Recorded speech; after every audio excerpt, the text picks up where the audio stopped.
All right, so I'm out in the shop here this morning working on the foxbody. Dave's a little under the weather, so we're not really working on the panel delivery project right now. So I'm gonna go ahead and pull the master cylinder off of this car. I know in the last video that we were gonna make some draggy passes with it and kind of see where we were at, see if the things that we fixed made any difference.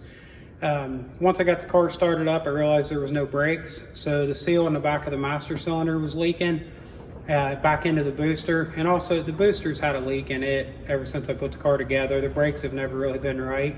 Something I probably should have addressed sooner anyways, but you know how that goes. So I was bouncing around back and forth, kind of trying to decide if I want to go back with a new booster and a master cylinder, or if I want to convert it to manual brakes.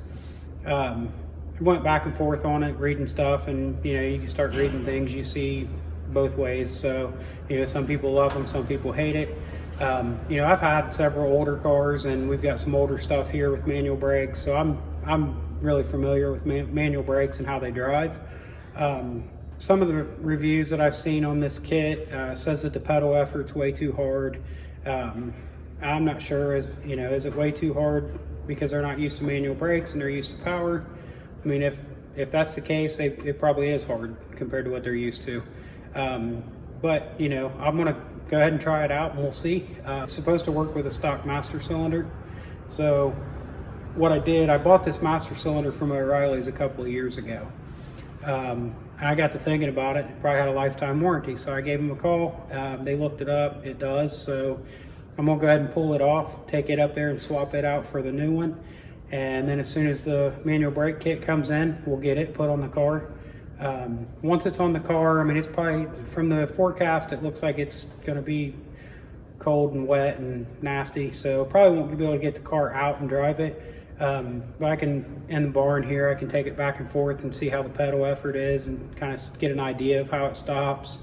Obviously at speeds it's going to be a little different, but at least get some kind of an idea. So we'll get a video of that. If it's something that somebody's thinking about doing and they don't really know if it's good or not, we'll see what we got. Once I get that done, I mean, we still got a lot to do on the panel delivery. So this car, I'm going to work on it probably later in the winter. But the plans, I wanted to get another converter for it. I'm not sure if that's going to happen or not. But I definitely need to get a set of tires, and I'm going to go ahead and pull the interior out of it. Start cleaning some of that stuff up. Just kind of try to make it decent, or at least presentable. The outside of the car may or may not get any attention. I don't know yet. But I do want to get the interior done, and while I'm doing that, there's some things that the car don't need that I'll be taking out of it, try to get rid of some weight out of it. The car don't make a ton of power. It's just something to kind of get out there and play with. It's just a budget race car deal kind of thing, kind of street strip car. Not trying to set no records or anything. So I want to get as much weight as I can out of it, try to go as fast as I can, as cheap as I can. So I think I'm gonna play around with some carburetor spacers. It's got I think it's a 1-inch open spacer on it right now.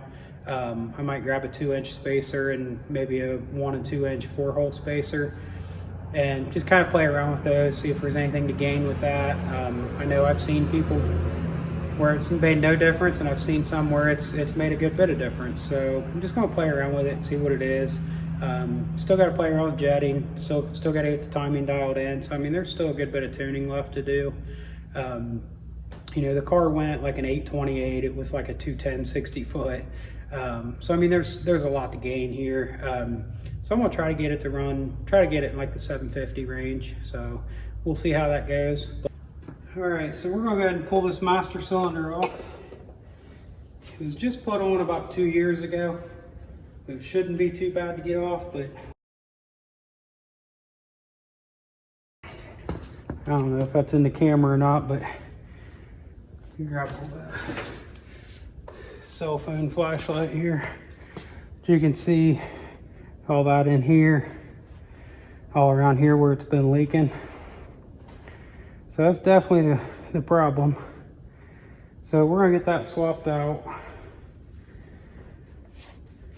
And then I'll get the booster out of there. Probably not gonna do that today. I'll wait until the kit comes in, and it looked like they were saying it should be here on the January 9th. So it'll probably be that weekend. I'll go ahead and get it back on here and get it bled out and see what we got. So we'll be back at that point and see how things go.